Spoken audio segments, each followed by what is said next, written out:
Osborne, Clarke in London.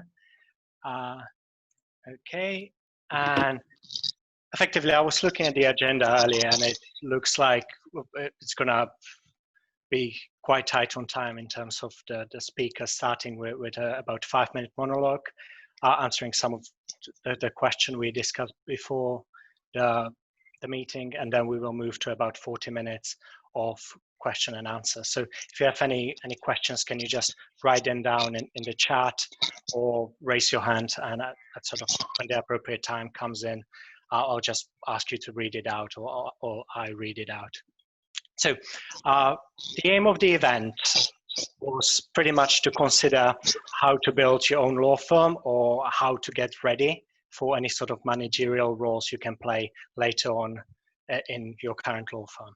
So as I mentioned earlier, this should be an interactive session, so there's not that many of us. So please be ready to ask questions. And sort of what I'm hoping for is that this event will be an sort of platform for people to ask questions that they wouldn't ask the usual managing partner, or to sort of spring ideas into their head about sort of what the future is like for law firms and what to effectively prepare for. So as first speaker, I'm going to be joined by Patricia Gannon, who's a senior partner in Karanovich and Partners. So she has started this law firm many years ago in Serbia, and now it spans across 6 jurisdictions and employs above 100 lawyers. I think this is all correct so far. So Patricia will talk about her experience and the challenges connected with setting up a law firm, effectively looking at how she's done it, when she's done it. It was an emerging market, and provide you with some sort of important consideration that you should assess before starting something similar.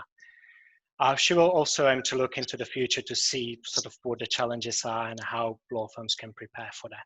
So without wasting any more of Patricia's time, I would like to invite her to sort of briefly introduce herself, and then. Great. Well, listen, thanks a lot for that.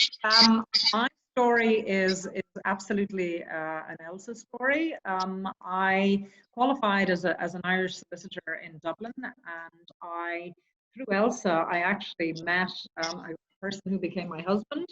And changed my life, really. So it brought me to the Balkans. It brought me to a part of the world I had not been to before at a very difficult time, I must say. I had worked at a big Dublin law firm, so I understood what large corporate law firms looked like. I had been trained properly in Ireland as an Irish solicitor. But I found myself, for personal reasons, in a part of the world where I, didn't speak the language, I didn't know anybody. My husband was a lawyer, and together we decided to set up a law firm, because what else was I going to do? So it became a major learning curve. So what I would take away from my many years of experience is I think you have to have a real passion for doing something by yourself. Some people are very happy, working in a structure that somebody else creates for them, working in a larger structure rather than creating one. For me, I was a bit of an entrepreneur. I was a bit of a self-starter. So for me, it was quite natural that I would, although I wasn't in my natural environment or my country, I was going to do something for myself. So the timing was wrong. Everything was wrong. Okay, I don't, bad time, bad place, war, bombing, sanctions, you name it, we had it all. But, we didn't have many alternatives. So what are you going to do when times are bad is you just make the most of it. So the first thing we did was establish what was a brand. I was interested in marketing and business development. I created a structure, a team. I created the specializations, and the firm took off. Year by year, established a law firm in a market where there were no law firms as we had seen in Western Europe. It was very much early days, as many of us, I think also Turkey and Poland, all of these countries were very much emerging back then, over 20 years ago, and the structures that we see today were not existing. So all of us were really sort of out there doing things, going where no one had been before, and it was very exciting. And because it was exciting, there was very little fear of failure. And I think that's one of the things anybody starting off you need to sort of tame your fear of failure, because if you're governed by it, you really won't do anything. So for us, it was about, okay, we can do this, and we did, and worked hard. I mean, I think one of the definite criteria for anybody starting up a law firm is you've got to be willing to put in the hours. You've got to know exactly what area of law you want to work in, even the markets. We looked at, markets are geographical markets, but they're also, specialized markets. You can, dissect the market and look at different aspects within the market where you find there's a niche area of law that you can create a firm, or perhaps you have a niche type of client who would be willing to work with you when you set up your firm. So these were all the criteria, and it just grew and grew and grew. And it became more and more specialized, and we opened up other markets, and that's a very interesting one too. Why open a market if you're looking at doing anything cross-border?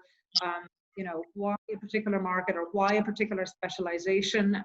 You need to do a bit of research on it, understand who the other players are in the market, what the competition looks like, what is your competitive edge, how do you represent yourself, and what's your price margin, where do you exactly fit in the particular market. So there's research, there's hard work, there's vision, and there's team, which sounds very obvious, unless if you're a sole practitioner, that's one story, and that we can talk about a little bit later during the session. But I think a team is key, and having people who complement each other, having people who respect each other, who bring something different to the table is essential. And then, the vision, and communicating that vision consistently through all of the practice areas, the style of how you interact with your clients, how you represent yourself in the market, how you look, how your office looks, what kind of fonts you use, what kind of clients you represent.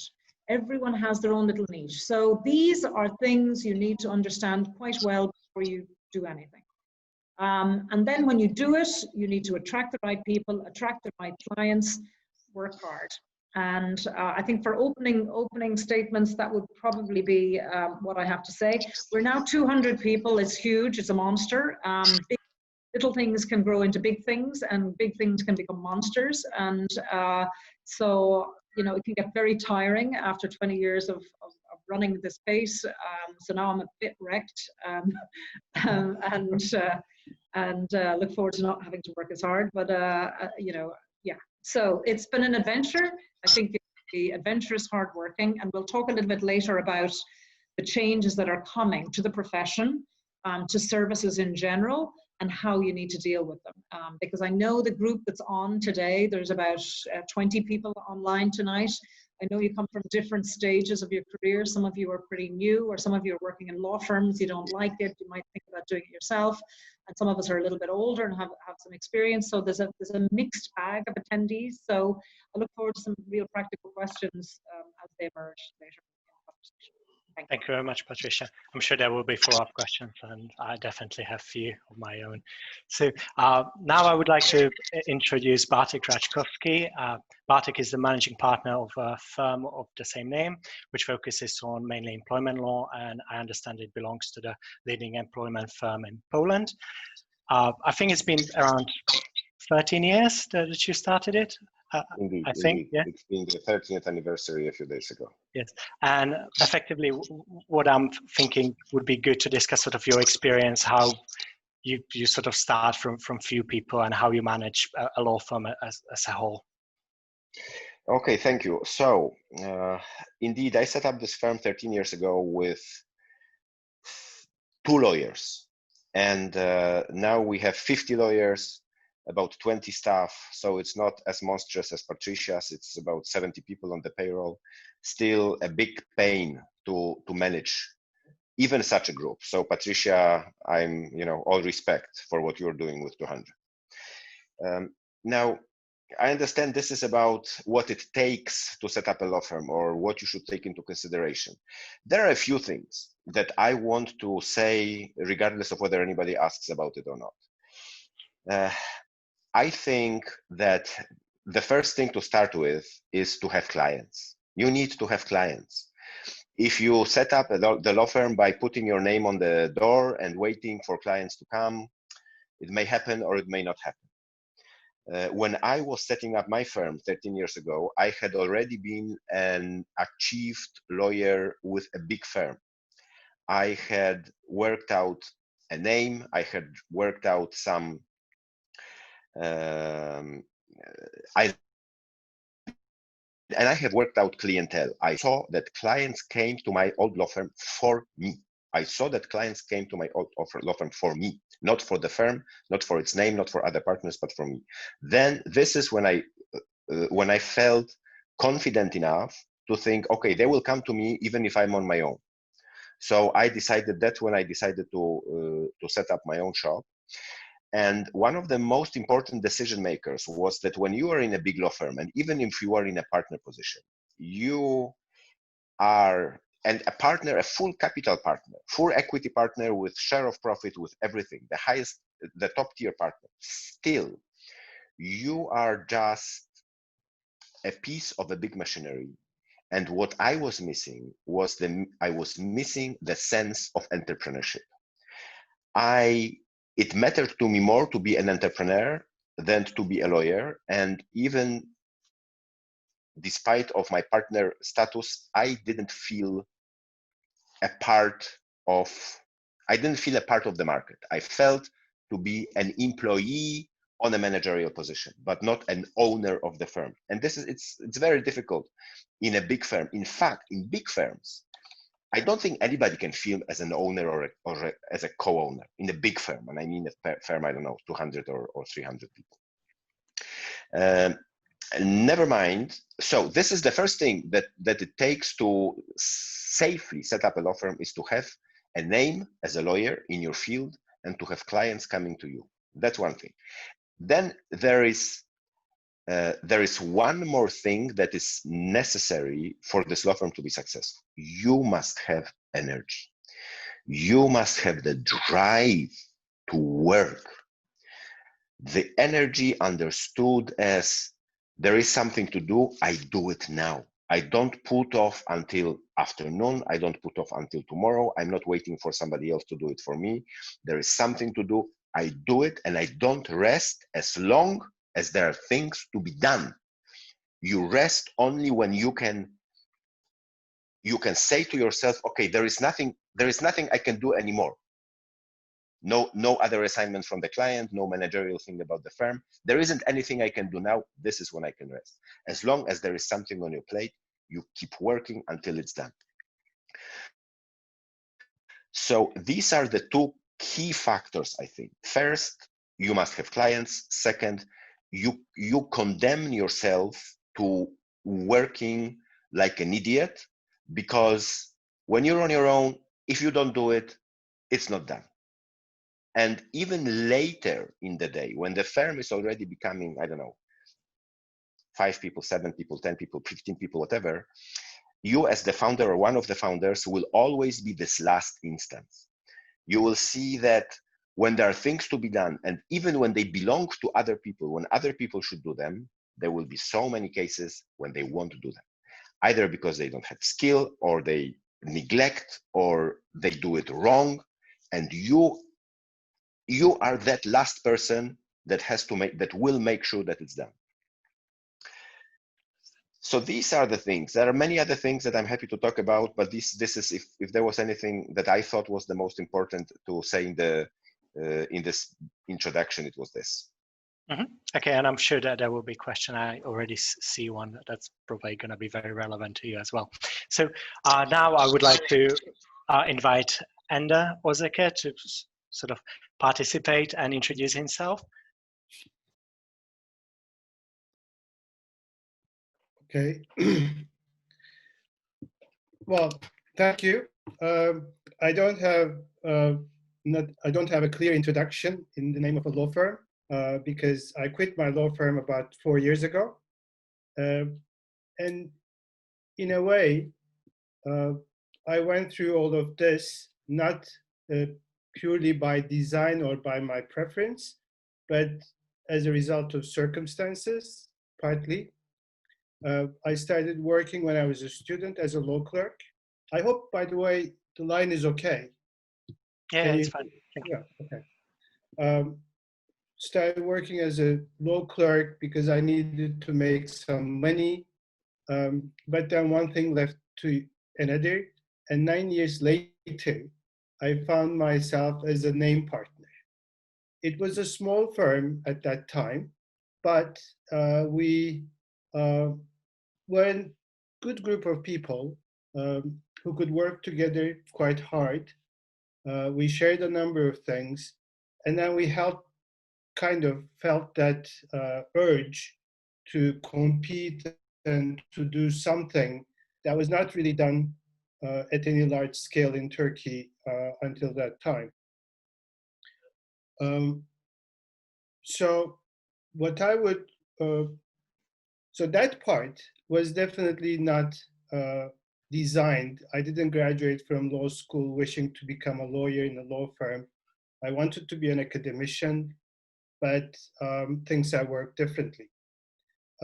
Once I was offered a partnership, I had to make a choice because I knew that at that time it was a long-term commitment. So I kind of thought to myself, okay, I'll do this until the age of 45. I already knew how hard the work was, how tiring it was, stressful. And I also had some glimpse of the managerial tasks involved in a law firm. So I said, age 45, I'm out of here.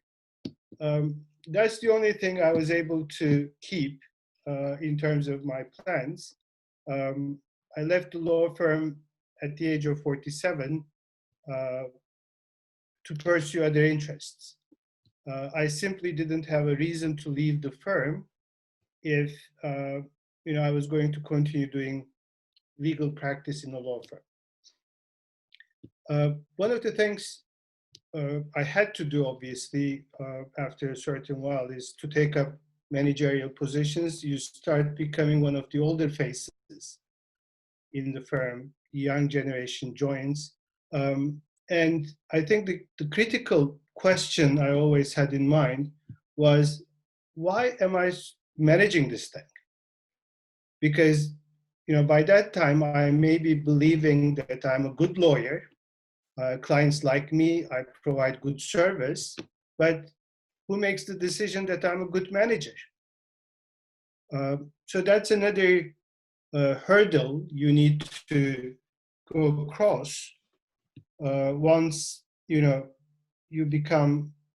undertake managerial roles on top of your responsibilities working as a client. So at the moment, I'm still very much involved with law firms, but largely on the other side of the table. Part of the management work caused me to sort of step into different things. One of the things we tried to do was how to compete and what was needed to compete on a cross-border level. So we even had experiences like seeing if we can build up a different version of the law firm to sort of meet the pricing pressures. Whether we can establish an office in London, not to practice English law, but to be closer to where some of the work was originating from. But that was before 2010. And then, it was becoming, to my mind, a bit more difficult for law firms and traditional law firm models. So I started speaking to quite a number of people as to where law firms would head. Not necessarily, I still had that 45 years old target in my mind, but I started liking, or at least I started enjoying thinking about these types of questions. And I still do consider these to be interesting questions. As I said, I work with law firms more as a client. I do have a small legal practice where I collaborate with two very close friends of mine with small law firms. I even think that there are different modalities for practicing law than a typical law firm with its much coveted pyramid structure of partners at the top, senior associates, juniors, paralegals, whoever else. But it is also difficult. I mean, I can underwrite what Patricia and Bartek said in terms of long hours, a lot of stress, a lot of different constituencies you need to manage, including your clients, your coworkers, your partners, junior lawyers, administrative staff, non-lawyers, non-P earners, and then the competition or your environment, so law societies, your bar association, various non-profit organizations that you need to keep in touch with. International organizations, IBA is, for example, a very interesting forum for lawyers from all over the world. It doesn't compare to ELSA, don't worry, but it is different. There is some partying, but again, that doesn't compare to ELSA at all. Okay, thank you very much. So we keep the introductions a bit short. I don't know how you'd like to proceed from here, Tibor, but maybe I should.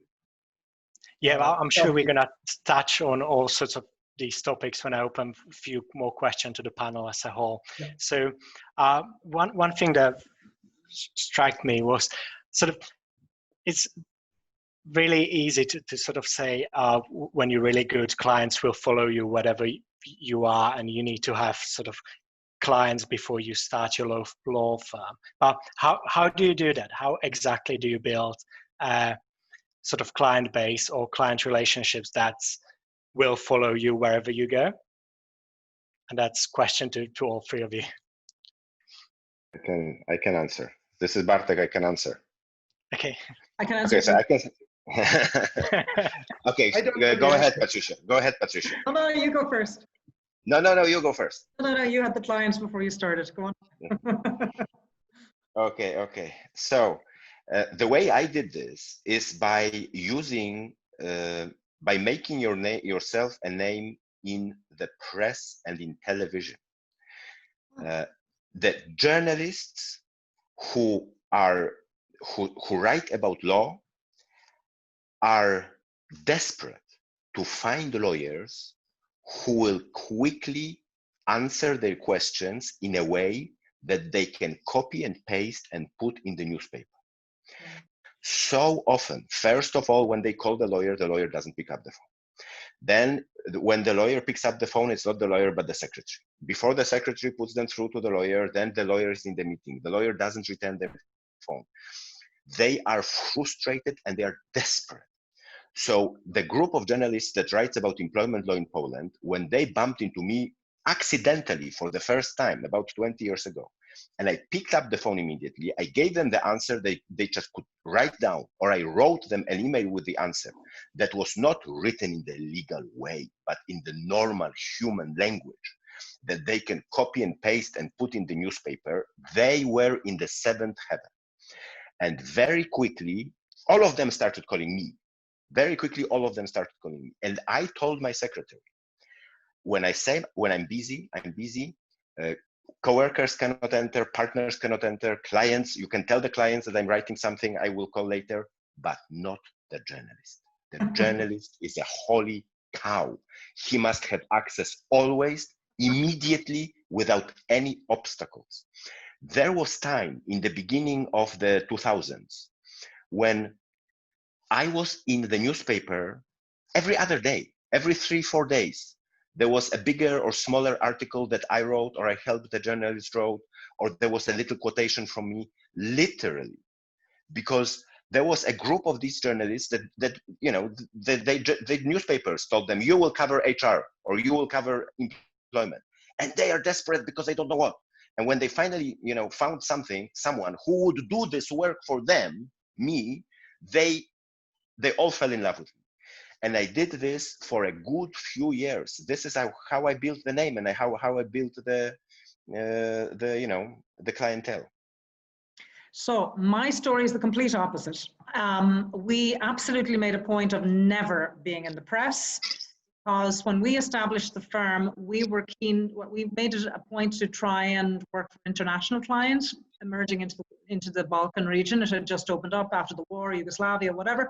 So there was a lot of foreign investors coming into all of these countries. And our priority, how we built, we had to build, not only did we have to build our name, but we actually had to put the region on a global map again in a positive way. So innocent as I was, I headed off to all the big law firms in London, year after year after year. So from everybody, Freshfield, Allen and Overy, we did the tour. For years, I would go and I would meet with the heads of business development and the heads of M&A and the heads of whatever at all of these law firms. Anybody who would see me, I would knock with my little bag on the door, in with my brochures. Hi, this is who we are. This is what we do. This is the service that we provide. We know that your international clients are going to be coming into the Balkans, going to be coming into my geographical area, and we would like to work for them. This is what we do. These are our credentials. And let's find a way in which we can collaborate. We knew we were going to collaborate with global law firms.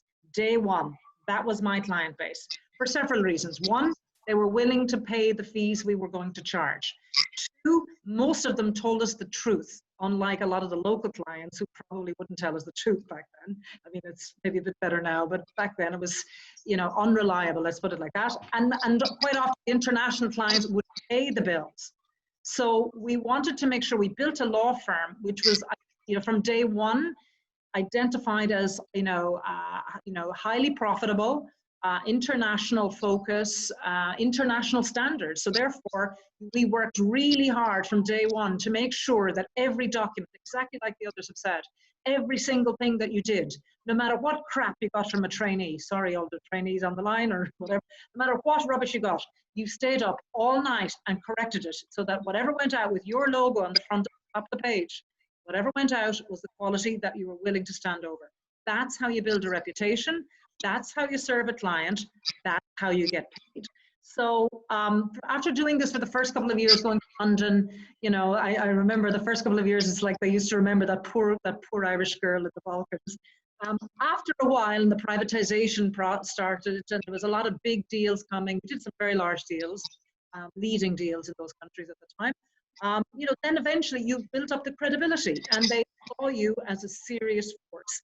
And it's taken us a long time, but again, consistency. That's the other. Whatever you're doing, don't just pick it up and put it down.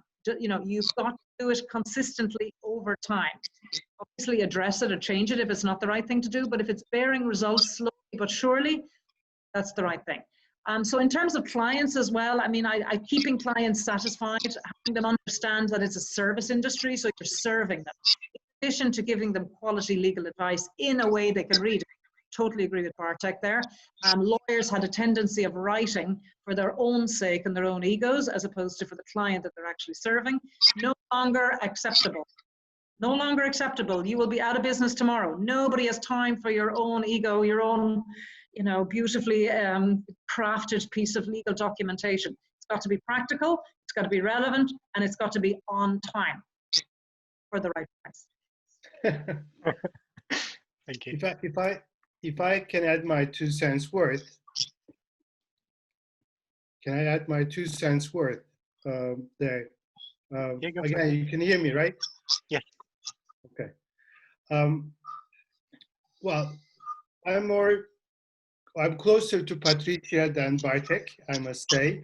He also shunned publicity for the most part, at least until the end of 90s, early 2000s, when it was more of a competitive environment. Before that time, I think we were largely lucky. There wasn't much competition. And I think the second factor is really sticking to your clients, sticking with them and working with them like they're the only ones. And that means all night. That means trying to understand their business, trying to understand their objectives, and in that sense, constantly try to improve yourself. Consistency quality of work product are key. There's no way you can sort of cut corners there. Even if your client wants a quick and dirty answer, which is what I want from my lawyers nowadays, even if they do want quick and dirty answers, you do it, you put it in a good package. And in a consistent way with appropriate reasoning, etc. A couple of other things. It's not only the contents of your legal advice, it's how you present it. And then there are other aspects of legal service that are quite important. For example, transparency with fees. Now everybody does it. Everybody provides itemized bills. But at that time, it was kind of a novelty. And it really helped to start that.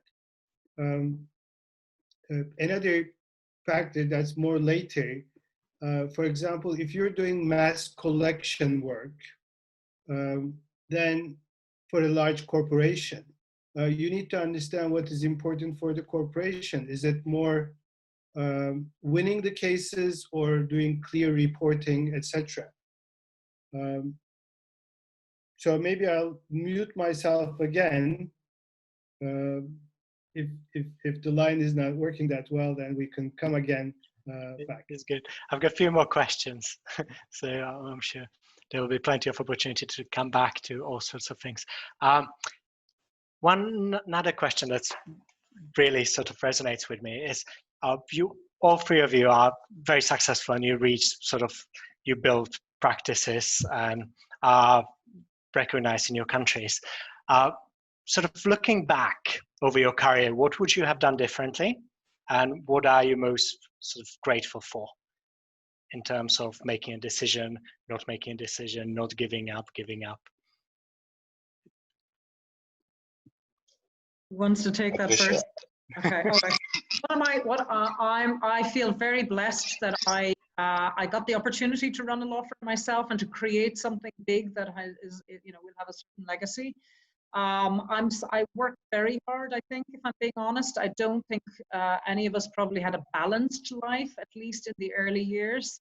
So no doubt, family possibly, suffered along the way. So I think in today's environment, the younger generations are, in many cases, not willing to make those kind of sacrifices necessarily to the job, maybe as before. Technology and mobility actually makes a big difference. The fact that we can now maybe work more, flexibly from home, and still get the job done effectively. That's good. So no regrets. Would I do anything differently? Probably not. But have I? I think I've got to keep evolving. I got a bit bored, and I think it's really important to stay passionate about it, or to find something else within it. And law is so broad. We've got human rights, we've got migration issues, we've got a whole lot of stuff beyond a commercial law firm. We've got so much we can learn. We continuously learn. And I think I've always enjoyed that. Meeting new people, hearing how lawyers in other parts of the world, that's the ELSA dream, that's the ELSA story. I mean, we all grew up with it, and you don't lose it, actually. I mean, you maybe get a little older, you can't drink as much as you used to drink, but we all share that internationalism, that passion to find out how are things in other countries, how do other systems operate, how do people run businesses, what are the issues, what are the core issues in your society. Those are the things that are still with me, and I think always will be. They're defining. There's certainly personality defining, yeah.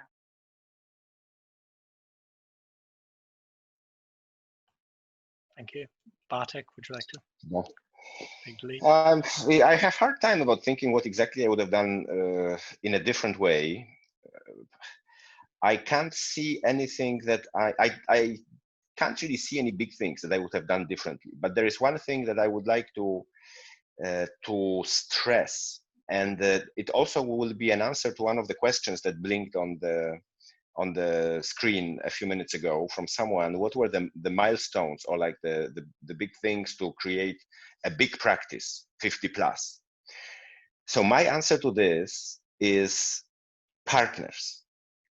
Partners are extremely important. And in a big firm, partners are a blessing and partners are a curse. Without partners, you will do nothing. I think that the biggest structure that can be run by a solo practitioner is, I don't know, 10 lawyers, maybe 15 lawyers, but you will not be able to run a bigger practice on your own. So if you want to have a bigger practice, or if the practice is growing, you need to have partners. Either you will make partners from your own lawyers, you will promote them to partners, or you will get partners from outside. I have done both. I both have like self-bred partners, and I have partners that have joined me from outside. So without partners, no big firm. But on the other hand, partners are the most difficult stakeholders to keep happy. It's easier to keep happy employees. It's easier to keep happy clients. It's easier to keep happy lawyers. Partners are the most difficult to keep happy. And now I think that managing partners is the biggest part of my work now, and also the most difficult. So to go back to your question, I think that it is extremely crucial and extremely sensitive how you select partners. Your choice of partners can take you to heaven or can take you to hell. Makes sense. Thank you. Enda? Yeah, what I would do differently is, well, as I tried to explain, a lot of things I didn't do by design. So it's very difficult if I'm going to do the same thing, how I would do it differently. But around the year 2005, 2006, when I thought as a law firm, we reached a very good position in the Turkish market. I think one mistake I would even call is that we should have, or I should have, put on the brakes a bit and then really reflect on where things were going and how they would evolve, rather than thinking that it's all going to be fine and dandy for the rest of my life or until when I retire. Obviously, there was no way I could predict the financial crisis in 2008. And in my jargon, in our part of the world, never miss a good crisis as an opportunity. But then I think the 2008 crisis was pretty a defining moment for the future of the legal practice, when the cost-value analysis really came into the fore, and then the technology is doing the rest now. Sounds good. I've got one more question before sort of we open the floor to other people and stop the recording. So just briefly, what do you think are the main future challenges for law firms and for your particular law firm or practice or idea going forward? Shall I start? Yeah. For us, I think we've reached critical mass in terms of size. Growth is no longer, we're never going to see the growth that we've had for the last 20 years. So it's about living in an environment, a world where you have less growth. So you have less room to maneuver, also in the context of new partners.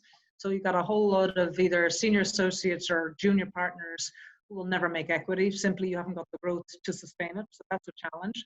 I think in terms of relevance to clients, we collaborate a lot with a financial advisory practice. So we have constant access to what's going on as well in the market. How do you stay relevant to a changing corporate world? So you need to understand not just the law, but how they do business and how they're going to be doing business in the future. So it means staying really on top of clients, which is essentially non-chargeable time, but it's got to be done to be relevant, to be able to understand their business. Technology, we invest a lot in technology. It's a large system. We've seen it with all the big city firms. You've got machine learning. You've got a whole bunch of different Curas. You've got this and that. Technology, and gradually, if they're offering a global service and they're using local firms like mine in their global sort of pitch to a global client, I've got to be able to keep up with them, which means I've got to invest in the technology to be able to keep up with them too, which is a huge cost. And yet on my local market, there is the expectation for that use of technology because we're not local. you know, so you got to pay that off. Competition is always there. I like competition. I've always liked competition. I like anything that keeps people on their toes and not complacent about themselves or their service. I think this is good.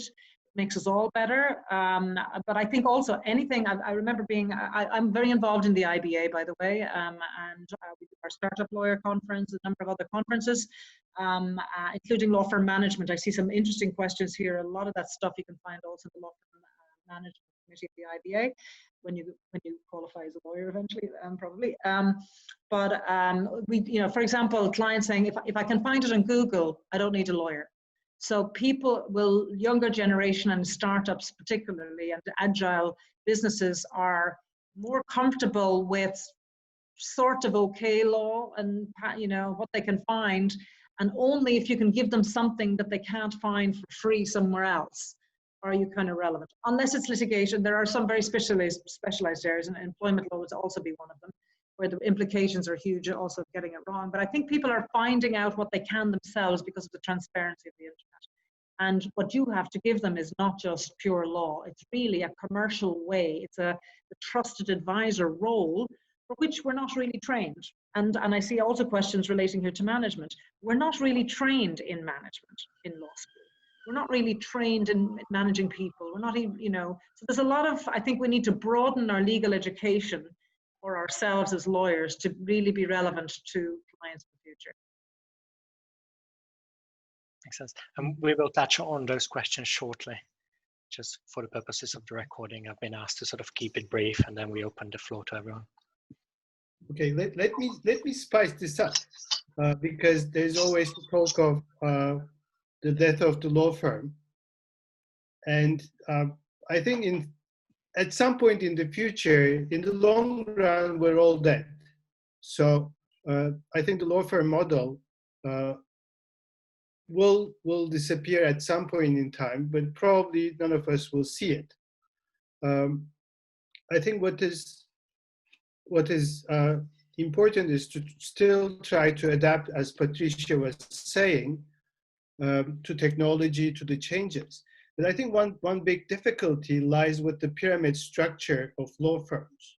Not many lawyers will be making partners, but law firms, since the financial crisis, still try to keep the main metric of success the same and try to remain at the top, and that's profits per partner.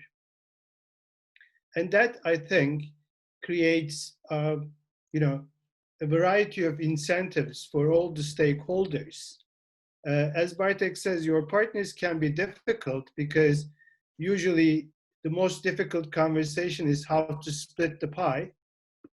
And that conversation, you tend to value yourself by terms of the amount of the pie you get, because that's the metric for the law firms, or for the most part. I think that needs to change. But lawyers are very resilient animals. And I think it's going to be a long, long time until that really changes, unless the pandemic really changes the world. Any views from Bartek? Challenges. I fully agree with Patricia. Technology. Technology is such a challenge, especially for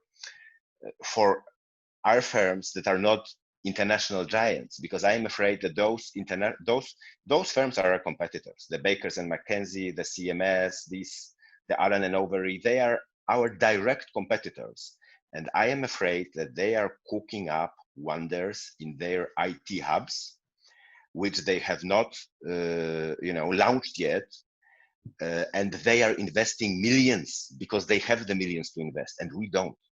So I am concerned that that firms, who have the financial resources, will, come out with things that we'll have difficult times to keep up with. That's one thing. Another thing that I will go back to also what Patricia said is the management. Even us. Okay, I don't want to speak on your behalf, but me. I have built up a relatively big and a very successful firm without absolutely any managerial skills, just managing it by intuition and by, you know, what I think was the right thing to do at that time. No managing education at all. We don't know how to manage. We are not taught how to manage. We manage by guessing. We make mistakes. It's often not good management. And we, as the managing partners of the law firm, we have to manage HR, we have to manage marketing, we have to manage operations, we have to manage technology. We know shit about all that. And we know shit about management as such. And I can see this as such. Management is the biggest nightmare of a partner in a law firm. It's a nightmare. And of the managing partner, most of them. Now, the big firms, our competitors, are switching and will be switching even more to the management of a normal company. They will be managed just like a factory that makes refrigerators. They will be managed like a car manufacturer. They will follow the same management models that have proved themselves in every industry. You have the CEO, you have the COO, you have the CFO, you have all this is the immediate future of law firm management. I think that professional management of the law firm is our immediate future. Partners shouldn't manage. Partners should be partners and they should lead the legal practice. But the management of organization should be given into the hands of professionals. It is extremely expensive. It is extremely expensive because a good CFO, a good COO will want a lot of money. And our international big competitors will be able to afford it. We will have harder time. Over. And Tibor, I'm sorry, I have to leave for just a minute. I'll be back online in a minute, okay? That's great. Thanks. Thanks for me know. So on this cheerful note, it looks like the main takeaways here are that sort of one needs to be, you can hear me, everyone, okay. One needs to keep on persisting. If you want to do something, do it. Think about how you can do it best. Think about what are the unique skills. Think about the clients. Think about how you sort of advertise yourself to clients. And then one thing that was very interesting coming from you guys was that sort of you're ultimately responsible for everything that comes out from the law firm. And I think that's very important for the juniors to appreciate that sort of if you're starting a law firm or if you're working for one and want to become sort of managerial level or go up in ranks, you need to make sure that you put in the work and produce the quality. So thank you very much. Just one thing. I think it's also important to always keep asking yourself why the client should pick me. And the answer shouldn't be because I'm cheaper. The answer should be because I do something better than anybody else. And I definitely agree with that. It's a balance and you just need to get it right, whatever the clients require. So thank you very much, Patricia, Bartek, and Enda for your time. We're not finishing. We're going to move to some of the questions that were submitted, but for the purposes of the recording, this has been a lovely discussion, and thank you very much for all your time.